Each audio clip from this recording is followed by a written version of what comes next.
त्याला काय झालं? एकी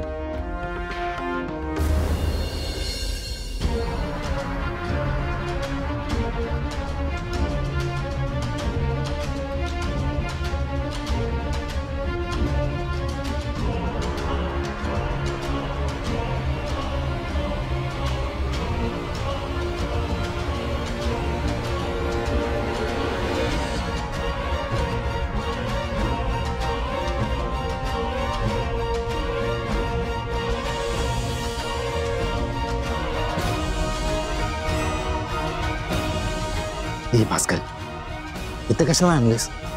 बहिणी इकडे कशाला मारायला येईल? दादा धैर्य कुठं असेल ना त्याचा नेम नाही बाबा. पेशन्स ठेव की. ये बघूया की.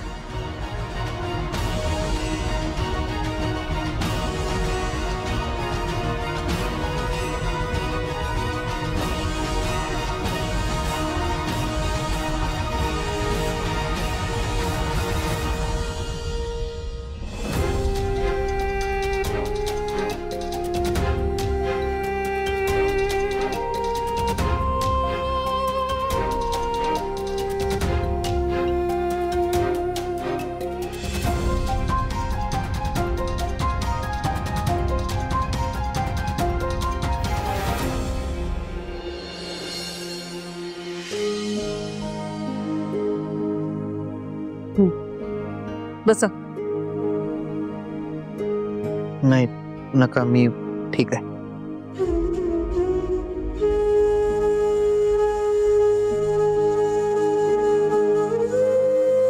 बसा बसा.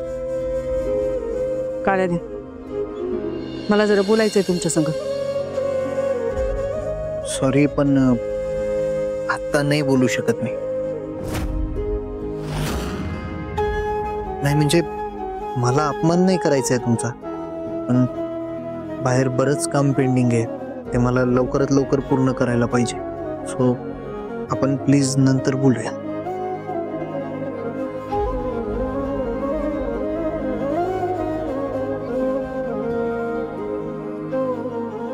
काम होत राहील. तसंही मला आडवळणानं बोलायची सवय नाही, त्यामुळे स्पष्टच बोलते. तू काढा प्या आणि तुमच्या घरला जावा कायमसाठी.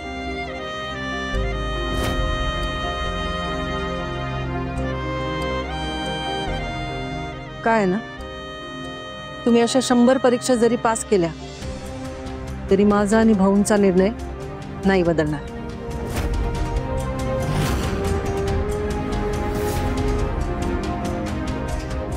तुमचं आणि सावीचं नातं आम्ही कधीच मंजूर करणार नाही.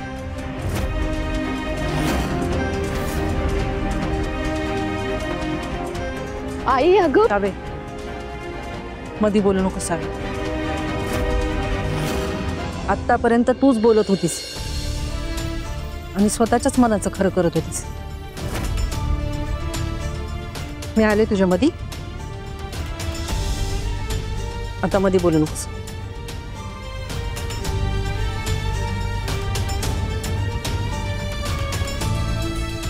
हे बघा, मी माझ्या पोरीच्या लग्नाची लई स्वप्न बघितले. तो तिला सुखाचा संसार मिळावा म्हणून देवाकडे काय काय मागणं मागितले. पण तिला जसा संसार मिळावा याची इच्छा केली ना, त्यापेक्षा उलट घर आहे तुमचं. त्यामुळे माझ्या पोरीला जीवघेणा सासुरवास सहन करण्यासाठी तुमच्या घरात कधीच धाडणार नाही मी.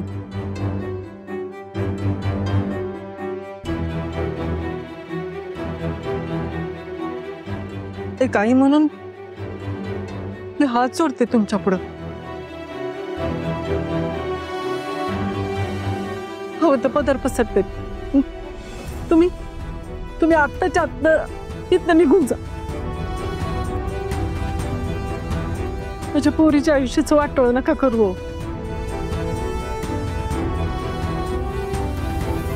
माझ्या घरात तुमचं काही बरं वाईट झालेलं मला अजिबात नको.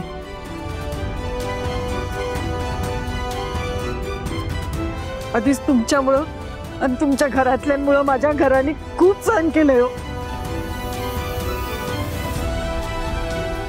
आता आणखी नको. तुम्ही जावा इथनं.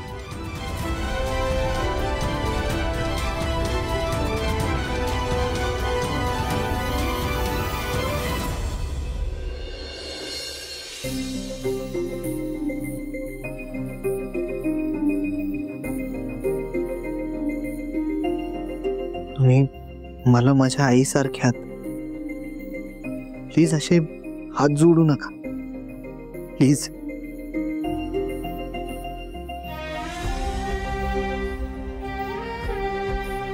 सहावी लेक आहे तुमची, मग तुमच्या मनातली तिची काळजी मी समजू शकतो. पण तिचा होणारा जोडीदार म्हणून मी सुद्धा एक गोष्ट सांगतो, मी खूप बदलवलंय स्वतःला. मी असंच एक ना एक दिवस माझे घरातले नक्कीच बदलते.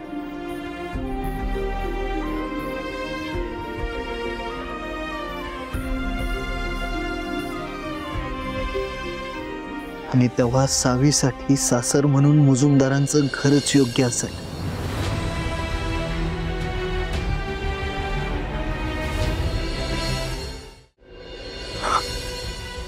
तुम्ही जितक्या ठामपणे मला सांगताय ना,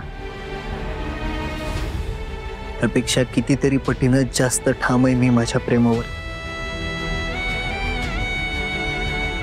आणि त्यामुळेच ते सिद्ध करण्यासाठी, तुमचं आणि भाऊंचं मत बदलवण्यासाठी मी ही लढाई लढतोय.